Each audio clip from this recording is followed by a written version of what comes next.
ब्रेकनंतर तुम्हा सगळ्यांचं पुन्हा एकदा स्वागत। बातमी बदलापूरमधून।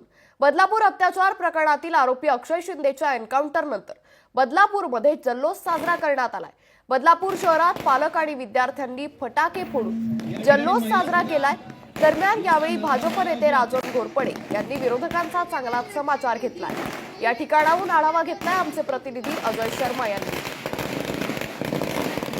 बदलापूर अत्याचार प्रकरणी प्रमुख आरोपी अक्षय शिंदे याचा एन्काउंटर झाल्यानंतर बदलापूर शहरात एकंदरीत जल्लोषाचं वातावरण पाहायला मिळत आहे।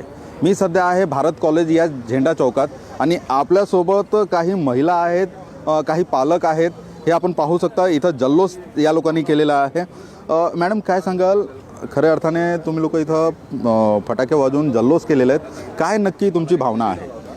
खूप आनंद झाल्यासारखा झालेला आहे आम्हाला इथे, कारण काय प्रत्येकाच्या मनात ही चीड होती की हे कृत्य महिलांवर अत्याचार करणाऱ्या नराधमाला फाशी झाली पाहिजे। मी पोलीस प्रशासन आणि सरकारला ह्या बाबतीत सपोर्टच करेन। जर आम्हाला सांगितलं की वोटिंग करा आणि हे जे कृत्य झालं आहे त्याच्यासाठी तुमचा सपोर्ट आहे का विरोध आहे असं जर विचारलं तर आम्ही सपोर्टसाठीच वोटिंग करणार। खूप चांगलं झालं। अशा नराधमांना अशी शिक्षा झाली पाहिजे। ऑन द स्पॉट काय एन्काउंटर करा, कारण की जर असं केलं नाही तर ती लोक पुढे पण असं काही कृत्य करू शकतात। मोदीजी नेहमी म्हणतात, करो नारी का सम्मान तभी बनेगा देशमान।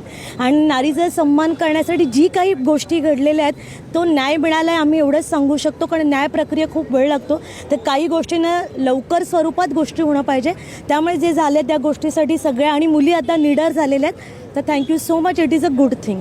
विरोधकांनी सुद्धा उलट पोलिसांना मनोधैर्य त्यांचं वाढवण्याकरता त्यांचं अभिनंदन करायला पाहिजे आणि गृह मंत्रालयाचं सुद्धा अभिनंदन करायला पाहिजे की यापुढे अशा प्रकारच्या घटना कोणी करताना 10 वेळा विचार करेल, करणारच नाही। याबद्दल मला गृहमंत्र्यांचं अभिनंदन करायचं आहे, अभिमान वाटतो।